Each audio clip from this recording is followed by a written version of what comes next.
मेरे दोस्तों, इंसान को अल्लाह तबारक व तआला ने कुछ चीज़ों की फितरत अता की है। वो कहीं अपने आप को तकलीफ़ में महसूस करता है तो कहीं अपने आप को आसानी में महसूस करता है। बड़ा पढ़ा लिखा, समझदार, मालदार, वज़ादार आदमी होना, लेकिन उसके कपड़े मैले कुचैले हों तो ना वो कहीं जाने में आसानी महसूस करता है और ना किसी को घर बुलाने में आसानी महसूस करता है। एक मुफ्त का बोझ उसकी तबीयत पे होता है कि मेरे कपड़े ठीक नहीं, मुफ्त का बोझ। लेकिन बंदा बिल्कुल अनपढ़ हो, सादा हो, घर टूटा हुआ हो, लेकिन उसके कपड़े ठीक हों, उठना बैठना भी नहा के आया हो, इस्त्री वाले कपड़े पहने हो, तो कहीं बैठते हुए ज़रा हिचकिचाहट नहीं महसूस करता। आप खुद जब अपने वो कपड़े उतार लेते हैं ना, इनको मिट्टी लगी हुई थी, कहीं गर्द लग गई थी, तो खुद भी अपने आप को आसानी में महसूस करते हैं। वरना ना वो सारी महफिल में सबसे ज़्यादा तवज्जो इसी बात पे रहती है कि मेरा बटन टूटा हुआ है, और वो जीने नहीं देता कि बटन जो टूट गया है। तो बार बार बंदे का ख्याल होता है कि किधर तक न लाया कोई। ये नफसियाती मसला है, इसको समझें। इंसान फितरत के हाथों बाज़-औक़ात मजबूर होता है। जिस तरह इंसान का ज़ाहिरी हुलिया ठीक ना हो तो पूरे सुकून में नहीं होता, इसी तरह अगर बातिन पे कोई बोझ हो ना, ये तकब्बुर वाला बंदा कभी सुकून में नहीं रहता। ये उजब वाला, खुद पसंदी वाला बंदा कभी सुकून में नहीं रहता। बीमारी लग जाती है ना मेरी तरह के कुछ लोगों को। बुजुर्गों की बात नहीं करता कि हमें स्टेज पे होना चाहिए, मैं चौधरी साहब हूँ, मैं मालदार हूँ, मैं इलाके का बड़ा हूँ, मैं दरवेश हूँ, मैं सूफ़ी हूँ। आप यकीन करें कि उनको पीछे बैठ के महफिल सुनने का मज़ा ही नहीं आता। वो सारी महफिल में यही सोच रहे होते हैं कि कभी कोई आगे साध ले ना। ये बीमारी है, ये सुकून नहीं लेने देती। ये एक मसला है। खुद पसंदी, हसद, उजब, किबर, ये मसाइल हैं। आप जो मर्जी कर लें, ये आपको सुकून नहीं लेने देंगे। किसी बंदे का ये ज़हन बन जाए ना कि मैं जाना जाऊँ, मैं पहचाना जाऊँ, तो आप यकीन करें कि वो मिन्नतें करता है कि यार कोई मेहरबानी करो, मेरा भी जिक्र करो कहीं। शेख सादी रहमतुल्लाह अलैह फरमाया करते थे कि लकड़ी को घिन इतनी तेज़ी से नहीं खाती जितनी बड़े लोगों को खुशामद तेज़ी से खा जाता है। इनका बस नहीं चलता, वरना दो बंदे रख लें 8-8 घंटे की ड्यूटी पे कि मेरी तारीफ़ें किया करो, बस नहीं चलता। ये बातन के जो मैल कुचैल है ना, मेरे रसूल करीम का कमाल ये है कि हुजूर ने नज़र करम से सारे ही दूर फरमा दिए। और महबूब के अपनों ने जब नबी पाक से दलील मांगी ना कि आप अल्लाह के नबी हैं, तो उसकी दलील क्या है, अपनों ने दलील मांगी। कुरैश ने, अपनों को मनवाना ज़रा मुश्किल होता है ना भाई, अल्लाह का कानून है, उसने चिराग के बिल्कुल नीचे अंधेरा बना दिया है, इसका कानून है, क्या किया जाए। नहीं मानते। अपनों को मनवाना, करीबियों को। उन्होंने जब, मेरे एक दोस्त ने मुझसे कहा कि एक नहीं समझ आई कि जब कोहे सवा पे हुजूर ने कहा था कि मैं अगर तुम्हें कहूँ कि इस तरफ दुश्मन खड़ा है तो सारे कह रहे थे हम आपकी बात मानेंगे, तो मैंने कहा वो सरकार को मानने की बात थी। यहाँ भी बहुत सारे लोग हैं वो कहते हैं हज़रत साहब आपकी इज़्ज़त बड़ी करते हैं, पर चुप कर जाए, सियासत का नाम ना लेना। मेरी बात की समझ आ रही? आपकी इज़्ज़त बड़ी करते हैं पर चुप कर जाए। आपने ये नहीं कहना कि सूद ना खाओ, बिल्कुल आपने ये नहीं कहना कि चौधरी साहब के बच्चे की शादी पे बैंड बाजा नहीं होना, क्योंकि हम तो इज़्ज़त करते हैं। इज़्ज़त करना और होता है और बात मानना, इनमें फ़र्क होता है ना जी। कुछ लोग हया करते हैं पर बात, लेकिन ज़्यादा खुशी उसी की होती है जो हया भी करे और बात भी माने। तो अपनों ने जब दलील मांगी ना कि आप अल्लाह के रसूल हैं, तो उसकी दलील क्या है, तो अल्लाह करीम ने फरमाया महबूब इनसे फरमाइए फ़क़द लबिस्तु फ़ीकुम उमरम मिन क़ब्लिही, को बाहर से तो नहीं ना आया, मैंने तुम्हारे दरमियान उम्र का हिस्सा गुजारा है। अफ़ला ताक़िलून, क्या तुम्हें अकल नहीं? मेरी तरह का कोई सच्चा है तो दिखाओ, कोई सादिक और अमीन है तो दिखाओ। तुम्हारे बीच नबी करीम का ना उठना बैठना, चलना फिरना, ये इस तरह का था कि कोई चीज़ किसी पर बोझ नहीं बनती थी, बल्कि जो देखता जाता था मदीने वाले का गुलाम बनता जाता था। हम ना, आप यकीन करें कि अगर निकल आए ना, आ जाएं सादगी पे, सादी ज़िंदगी बड़ी आसान होती है, बड़ी आसान। ये जो बच्चे 4,500 रुपया लगा के बाल खड़े कराते हैं ना सर पे, ये फिर परेशान भी रहते हैं कि इतने पैसे लगा दिए, देखा किसी ने भी नहीं। और जो बुजुर्ग अभी आया ना, उसने घास काटी है, भैंसों को चारा डाला है, कपड़े बस उसने जल्दी से पहन लिए, सही इस्त्री, उसको कोई फिक्र नहीं, कोई देखे तब भी ठीक है, ना देखे तब। नबी पाक सल्लल्लाहु अलैहि वसल्लम ने इंसान को कहा कि अंदर का बोझ उतार दे वरना तेरे लिए जीना मुश्किल हो जाएगा। ये उतार दे अंदर के सारे बोझ, ये झूठ का बोझ, ये अदावत का बोझ, ये हसद का बोझ। आला हजरत बरेलवी रहमतुल्लाह अलैह मलफूजात शरीफ में फरमाते हैं कि हसद करने वाला सामने वाले बंदे पे एतराज़ नहीं करता, बल्कि हसद करने वाला अल्लाह की तकसीम पे एतराज़ करता है। वो कहते हैं उसे को दिया है, मुझे देना चाहिए था। बहस करते हैं लोग, अपने घर बैठ के दलाइल जमा करते हैं। कभी किसी शख्स के बारे में आप ज़रा कुरान मजीद पढ़ें और मेरे रसूल करीम सल्लल्लाहु अलैहि वसल्लम की अहादीस का मुताला करें। कुरान तो हज़रत मूसा की शान भी बयान करता है, हज़रत यूसुफ के तज़किरे नहीं बयान करता कुरान। जनाब ईसा रूहुल्लाह की अज़मत कुरान बयान नहीं करता। आला हज़रत बरेलवी रहमतुल्लाह अलैह के सामने किसी ने शेर पढ़ा कि शान यूसुफ जो दबी तो वो भी इसी दर पे दबी, तो आला हज़रत फरमाने लगे तुम्हें गलती लग गई है, मेरे नबी किसी को दबाने नहीं आए। तो बंदे बड़े हजरत होते हैं ना जी, एतराज़ तो पड़ा है अभी बांटते पे है। तो कहने लगा जी शेर पे एतराज़ करना आसान है पर शेर कहना मुश्किल है। तो फरमाने लगे चलो कह भी देते हैं। उसने कहा दी अब कहिए। तो फरमाने लगे शेर यूं कहो कि शान यूसुफ जो बड़ी वो भी इसी दर से बड़ी। शान यूसुफ जो बड़ी तो वो भी इसी। इज्जत देने से आप कोई कमजोर हो जाएंगे, कोई नुकसान हो जाएगा किसी को इज्जत देने से, क्या फर्क पड़ता है। लेकिन आप यकीन करें कि वो इतनी मुसीबत बनी है इज्जत लेने की, प्रोटोकॉल लेने की, अपना आप मनवाने की, इतनी ज्यादा। बल्कि वो लोग जिनको बिल्कुल इस चक्कर में नहीं पड़ना चाहिए था, दरवेश लोग, वजीरों का भी इस्तकबाल हो रहा होता है और पीरों का भी इस्तकबाल हो रहा होता। कोई वजीर चढ़ जाए रोड पे तो रास्ता गरीब आदमी को फिर भी नहीं मिलता, तो कोई तगड़ा पीर चढ़ जाए तो फिर भी नहीं रास्ता मिलता। हालांकि ये दरवेश हैं, ये फ़कीर हैं, ये फ़क्र का दर्स देते हैं, लेकिन चाहो ही पड़ा है। मेरे रसूल करीम सल्लल्लाहु अलैहि वसल्लम ने सादा और समझ वाला और ऐन तबीयत के मुताबिक जिसमें किसी बंदे को कोई मुश्किल ना हो। पता है मेरे महबूब का कमाल ये था कि नबी करीम तक रसाई बड़ी आसान थी।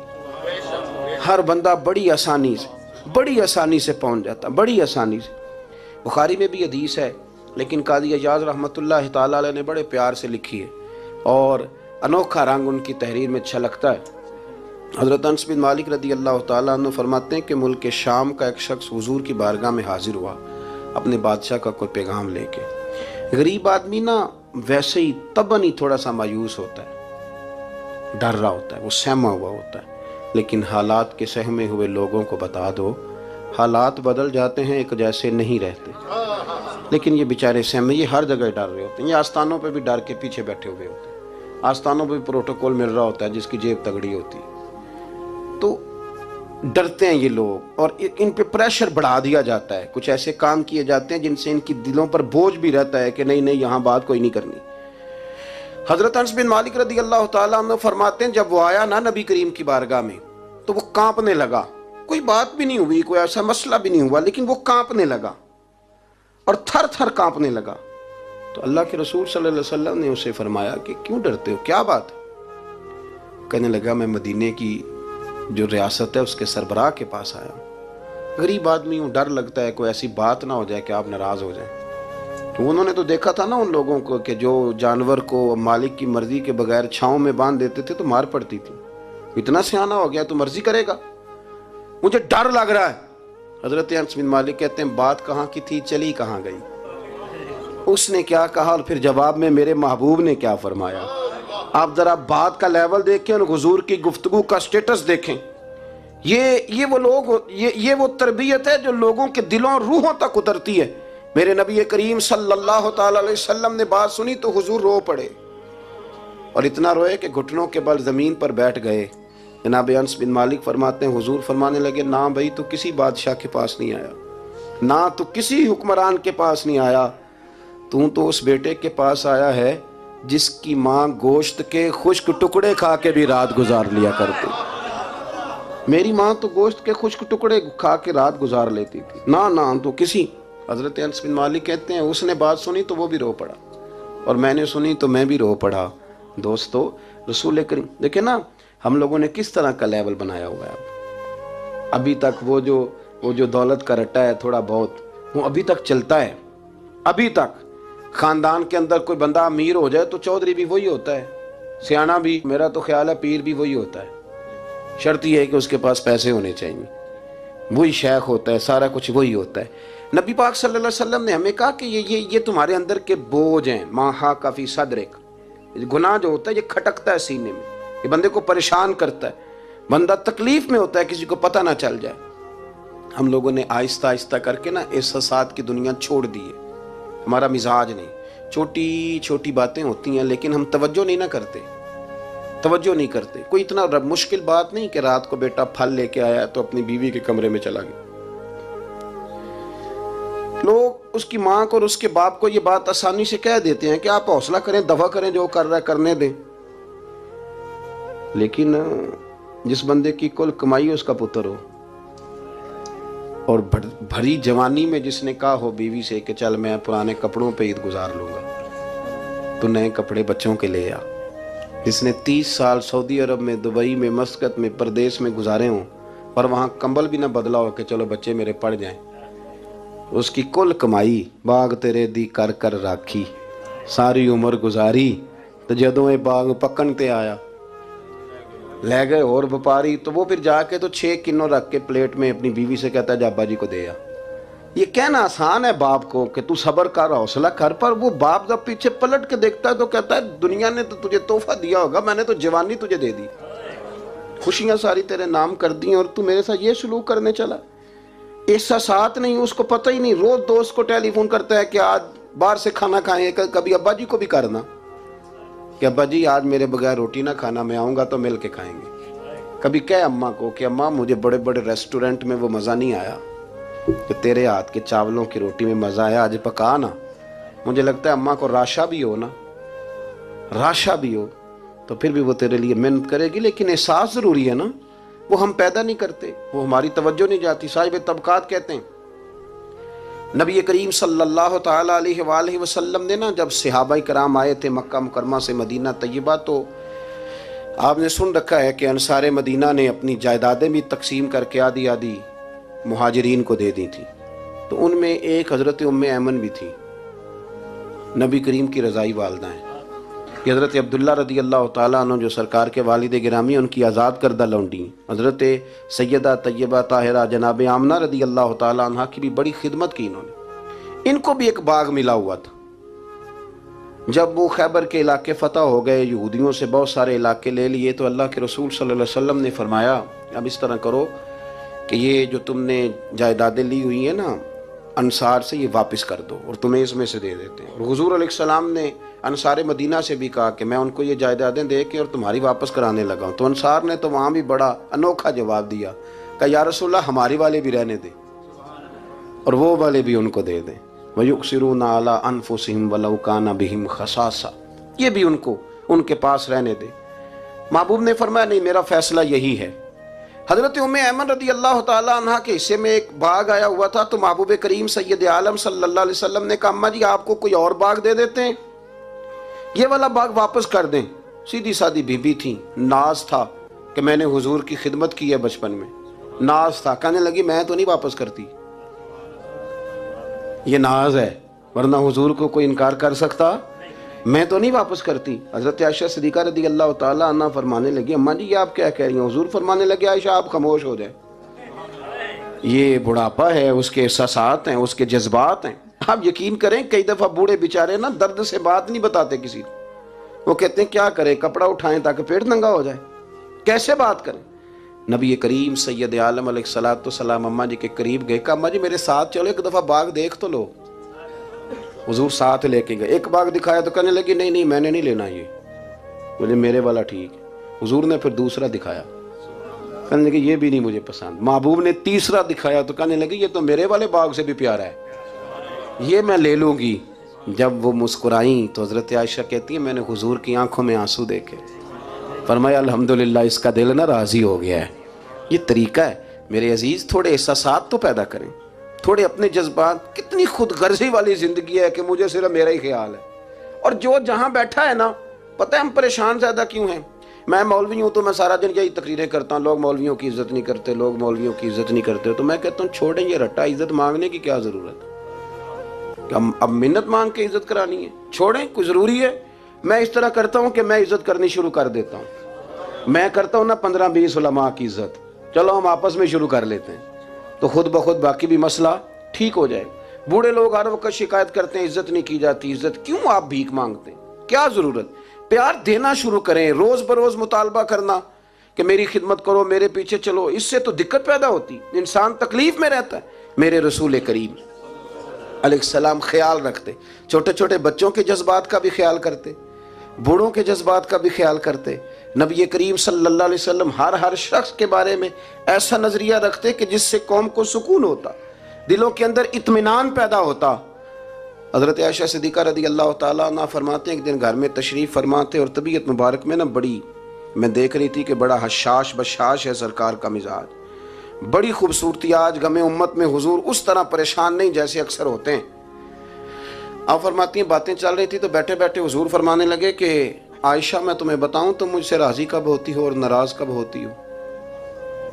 कहते मैंने अर्ज की या रसूलल्लाह मैं और आपसे नाराज। फरमाया चल सुन तो लेना, सुन तो लेना, जरा बात सुनना, जरा सुन तो ले, सुनना। अर्ज की या रसूलल्लाह हुक्म फरमाए। फरमाया तुम कभी कभी कसम उठाती हो, जरा एहसास की शिद्दत देखी, लफ्जों और जुमलों का ख्याल रखना, सामने वाले उसे आसानी देना। नबी करीम सल्लल्लाहु, देखे ना, मैं नहीं परवाह करता जी, अब बीबियों की बातें कौन सुने, मैं नहीं परवाह करता जी फलाना तो अनपढ़ है, लेकिन जो हमें हुजूर ने ज़ौक़ दिया जीने का, जो तसल्ली दी हमें जिंदा रहने के लिए, जो हमें कहा कि ये चीज तुम्हें जवान करेगी, ठंडा रखेगी। नबी करीम सल्लल्लाहु ताला अलैहि वसल्लम फरमाने लगे आयशा तुम ना कभी कभी कसम उठाती हो? कहा या रसूलल्लाह उठाती हूँ। फरमाया जब तुम थोड़ा बहुत नाराज होती हो ना कि किसी और ज़ौजा के पास वक्त ज़्यादा गुजर गया है, तो फिर तुम पता किस तरह कसम उठाती हो? तुम कहती हो मुझे इब्राहीम अलैहिस्सलाम के रब की कसम, और जब तुम राजी होती हो तो कहती हो मुझे मोहम्मद मुस्तफ़ा के रब की कसम। और मैं मुझे पता है। जनाब आयशा कहती है मैं रो पड़ी, मैंने कहा महबूबा बात बिल्कुल इसी तरह ही है, लेकिन कुर्बान जाऊं यहाँ तक ख्याल रखते हैं आप हुजूर, यहाँ तक एहसास आता है, यहाँ तक। फरमाया मुझे पता होता है कब तुम्हारा जज्बा क्या है और कब तुम्हारा रंग क्या है। दोस्तों ये चीज़ें जब निकल जाती हैं ना मिजाज से, फिर आसानी हो जाती है। लेकिन वो हमारा अपने आप को पसंद करना, अपनी तबीयत पे नाज करना, अपने आप को देखते रहना और अपनी तामीर में इतना गर्क होना कि बाकी सारी खूबसूरतियों से भूल ही जाना, सरफ नज़र ही कर लेना। थोड़ा थोड़ा प्यार बांटें। इतना ऊपर खड़े होकर नीचे देखोगे तो हर चीज़ छोटी नज़र आएगी। कभी कभी नीचे खड़े होकर भी ऊपर देखें, इंशाल्लाह बड़े बड़े कद वाले लोग दुनिया में मिलेंगे, बड़े बड़े कद वाले। बहुत सारे लोग मुझे कहते हैं जी कामिल पीर नहीं मिलता। मैं क्या नहीं मिलता? पैसे बंदे की जेब में ढेर सारे हों तो फिर कामिल पीर किमें मिले? और 2 MA वो कर जाए, चाहे सैपलियों में ही पास कर जाए, फिर कामिल पीर कैसे मिले? वो हो चौधरी साहब और उसको पीर मिल जाए। इन 3 बंदों को पीर मिलता, उसके लिए तो थोड़ा नीचे उतरना पड़ता है ना जी। पहले जो बर्तन भरा हुआ हो तो उसमें पीर साहब क्या डालेंगे? कोई खाली होगी तो शायद अंदर आएगी ना। अपनी ज़िंदगी में थोड़ा सा लेवल। हज़रत ख्वाजा शमसुल आरिफीन सियालवी रहमतुल्लाह अलैह, ख्वाजा साहब गुजर रहे थे तो एक बच्चा ना, हमारे देहातों के बच्चे जो होते हैं ना, वो उनका अपना स्टाइल होता है और वो बड़े मस्त लोग होते हैं। असल मज़ा वही बच्चे उठाते हैं जो देहातों के, वो जो ज़िंदगी गुजारते हैं बड़ी शानदार होती है। मैं आपको तजर्बे की रोशनी में कह रहा हूँ, मैंने देहात भी खोल के देखे और शहर भी सारे देखे, इल्ला माशाअल्लाह ढेर सारे शहर मैंने देखे। और मैंने उसमें देखा है कि ज़्यादा सुखी यही बच्चे रहते हैं जो मिट्टी में भी कभी कभी दौड़ते हैं, हाँ, जो सुन लेते हैं थोड़ी बहुत। आप यकीन करें कि सारे गांव के बूढ़े ही दादा होते थे और सारे ही चाचे होते थे और सारे ही। अब तो रट्टा बन गया, अब तो मसला ख़राब हो गया, अजीब सी उलझन लोगों ने पैदा कर दी।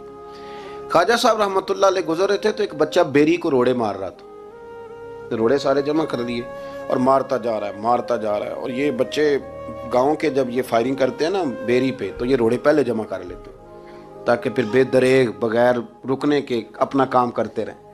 तो मार रहा था तो हज़रत शमसुल आरिफीन रहमतुल्लाह ताला अलैह आप भी गुजरे, मुरीदीन साथ थे, तो 1-2 रोड़ा ना हज़रत को भी लग गया। तो फरमाने लगा पुत्र ज़रा ख्याल करना, मैं बूढ़ा आदमी हूँ, इस उम्र में तो ज़ख्म भी ठीक नहीं होते।